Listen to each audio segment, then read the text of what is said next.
Halo, assalamualaikum warahmatullahi wabarakatuh. Selamat pagi semuanya. Berjumpa lagi dengan Ibu ya. Nah, pertemuan kali ini Ibu bakalan bahas sedikit kesimpulan tentang beberapa kerajaan Hindu-Buddha di Indonesia. Nah, seperti yang kalian udah lihat juga tentang materi kemarin ya. Sebenarnya kemarin juga videonya udah full banget mengenai tentang kerajaan Hindu-Buddha. Sekarang Ibu bakal nyimpulin aja bagian-bagian penting dari kerajaan Hindu-Buddha supaya kalian persiapan untuk PAS minggu depan. Oke? Nah, kalau misalkan Ibu kemarin sudah menjelaskan sampai dengan kerajaan Holing, sekarang kita bahas tentang kerajaan Mataram kuno. Seperti yang sudah kalian ikuti kuisnya, kerajaan Mataram kuno itu memiliki dua dinasti, yaitu dinasti Sanjaya dan dinasti Shailendra.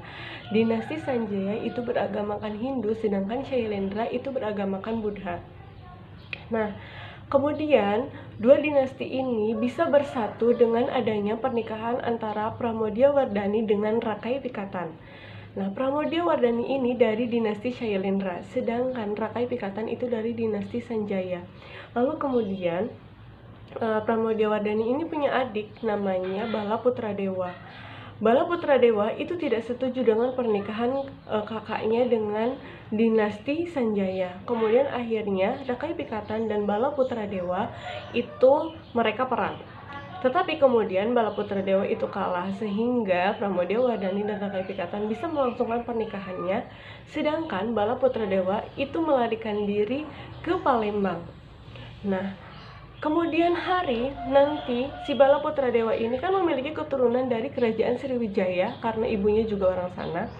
Akhirnya si Bala Putradewa ini di kemudian harinya dia menjadi raja yang besar di kerajaan Sriwijaya. Sedangkan tadi ya kita next dulu ke kerajaan Mataram kuno. Nah, di kerajaan Mataram kuno ini juga nanti ketika dua raja ini bersatu, dua dinasti ini bersatu, akhirnya nanti tetap kerajaan ada yang Hindu, ada yang Buddha. Nah, nanti yang bagian Hindu itu di bagian utara, sedangkan yang bagian Buddha itu yang bagian selatan. Peninggalannya Hindu itu kayak Candi Prambanan, sedangkan yang Buddha itu salah satu contohnya ya, itu adalah Candi Borobudur. Nah, kalau letak kerajaan Mataram kuno itu di Sleman, Jawa Tengah. Pokoknya di daerah Yogyakarta, Sleman itu sebagian besar adalah Mataram kuno. Lalu kemudian next ke kerajaan Sriwijaya. Tadi sudah Ibu jelaskan bahwa di kerajaan Sriwijaya itu yang paling besar atau yang mencapai puncak masa kejayaan itu pada masa pemerintahan Bala Putradewa, di mana Bala Putradewa ini merupakan tadinya keturunan dari kerajaan Mataram kuno. Nah, terus di kerajaan Sriwijaya itu dia menganut agama Buddha. Nah, kerajaan Sriwijaya juga sebagai penganut agama Buddha terbesar atau sebagai media pembelajaran agama Buddha se-Asia Tenggara. Oke, jadi kalau misalnya yang mau ada belajar agama Buddha itu pasti datang ke kerajaan Sriwijaya.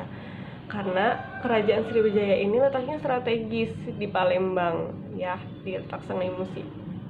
Terus kemudian di kerajaan Sriwijaya juga terdapat beberapa prasasti. Kalian bisa lihat prasastinya di LKS. Ada Talangtuo, ada Kota Kapur ya kan. Nah, next. Kemudian kerajaan habis Sriwijaya kita lompat. Apa namanya? Kita next ke kerajaan Kediri. Nah, di kerajaan Kediri ini terkenal dengan salah satu rajanya yang terkenal dengan ramalannya, itu adalah Jayabaya. Sedangkan raja terakhirnya yaitu adalah Kertajaya. Kerajaan Kediri ini terletak di Kediri. Lalu kemudian pada masa pemerintahan Kertajaya itu dia mendapatkan serangan dari Ken Arok. Nah, Ken Arok ini adalah salah satu pati atau asistennya dari Bupati Kerajaan Kediri, namanya itu Tunggul Ametung. Nah, Tunggul Ametung ini adalah kepercayaannya dari si Kertajaya. Lalu kemudian Tunggul Ametung ini kan punya istri nih, namanya tuh Ken Dedes. Nah, si Ken Dedes ini disukai sama Ken Arok. Akhirnya nanti si Ken Arok ini kan suka sama Ken Dedes tuh, akhirnya dia menyuruh salah satu kayak dukun gitu, namanya itu adalah Empu Gandring. Nah, keris Empu Gandring, kalian pasti udah pernah dengar tentang keris Empu Gandring ini. Akhirnya Ken Arok itu meminta Empu Gandring untuk membuat sebuah keris yang bisa membunuh si Tunggul Ametung. Lalu kemudian pada suatu hari, karena sebenarnya itu kalau buat keris itu kan harusnya lama, tapi Ken Arok itu nggak sabar. Akhirnya Ken Arok itu meminta Empu Gandring itu menyerahkan kerisnya secara paksa dengan membunuh si Empu Gandring itu.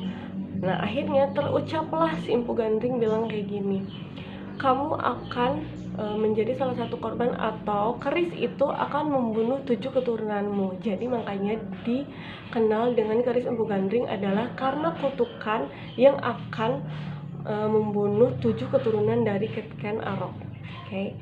Terus kemudian akhirnya si Ken Arok ini membunuh si Tunggul Ametung memakai keris Empu Gandring.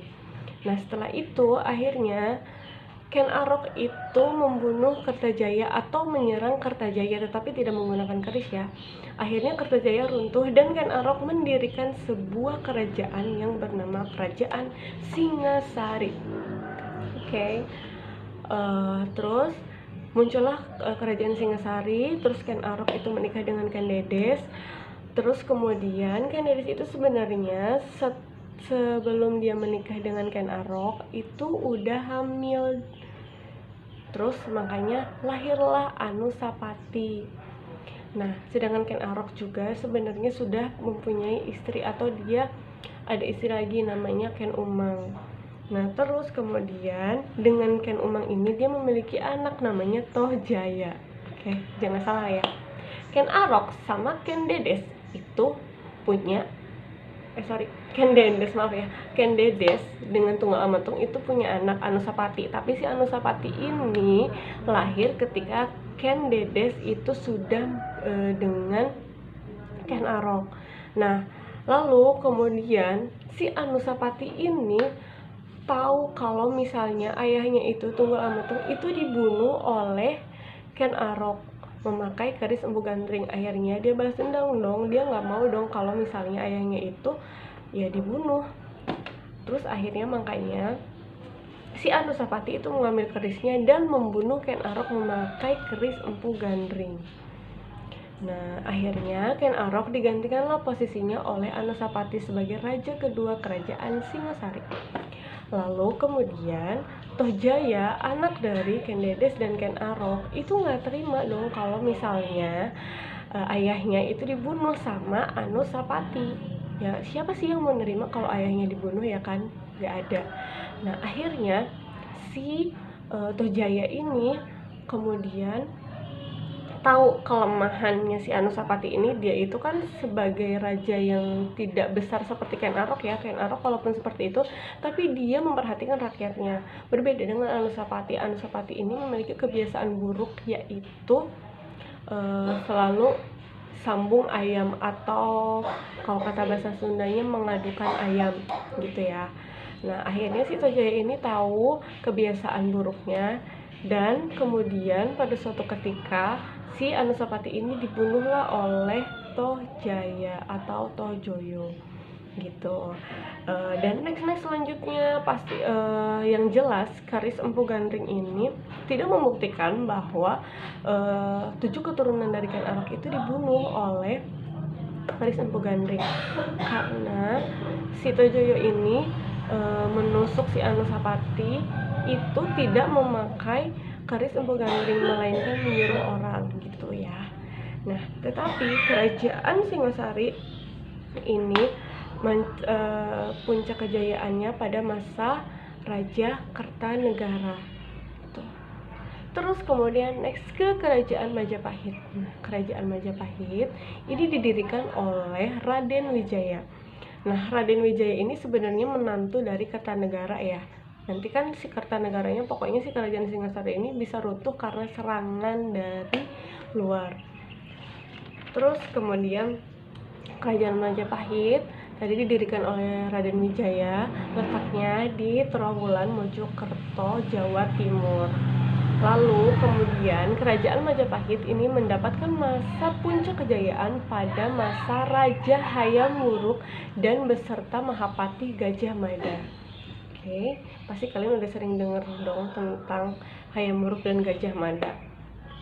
Lalu, menurut salah satu catatan sejarah, Kerajaan Majapahit itu salah satu kerajaan yang tidak bisa atau dikuasai oleh Kerajaan Majapahit itu adalah Kerajaan Sunda.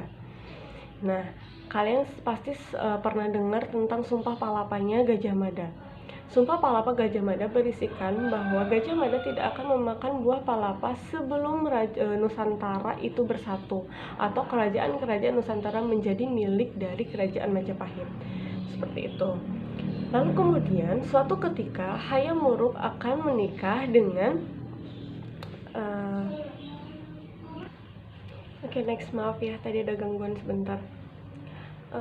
Jadi Kerajaan Majapahit itu terkenal dengan Sumpah Palapanya. Suatu ketika ada cerita tuh bahwa si Hayam Wuruk itu suka dengan salah satu anak dari Kerajaan Pajajaran, namanya adalah Dyah Pitaloka.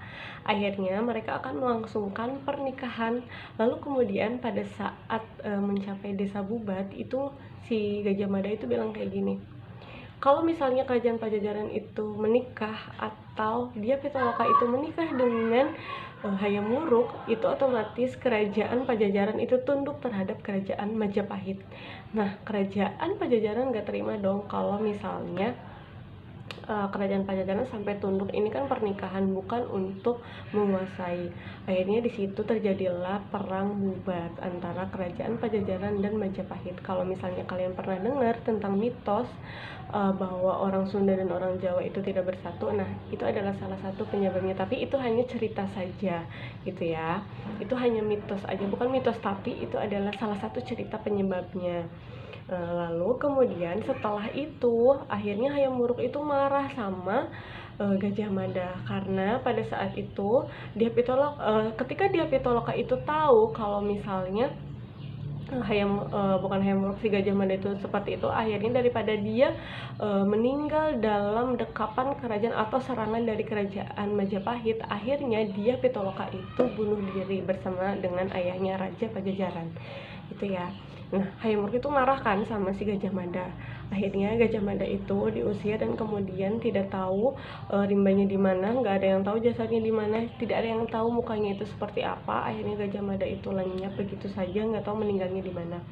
Nah, makin kesini Kerajaan Majapahit itu semakin ketika rajanya diganti, akhirnya Majapahit makin lama itu runtuh karena ketika sudah terlepasnya Hayam Wuruk dan Gajah Mada itu mereka sudah tidak lagi bersatu. Akhirnya Kerajaan Majapahit itu mulai runtuh di raja-raja setelah dari Hayam Wuruk. Oke, itu tentang kerajaan Hindu-Buddha di Indonesia. Sebenarnya masih banyak yang harusnya kalian tahu, tapi itu adalah sebagian besarnya aja. Oke, jangan lupa minggu depan itu PAS, materinya tetap dari awal tentang terbentuknya Kepulauan Indonesia, masih ada tentang manusia purba, terus kemudian peninggalan-peninggalan sampai ke sekarang ya, sampai ke materi yang sebelumnya tadi Ibu jelaskan. Terima kasih untuk satu semester ini, sampai jumpa di semester depan. Oke, Ibu Monika Krisna Ayunda mohon pamit. Wassalamualaikum warahmatullahi wabarakatuh.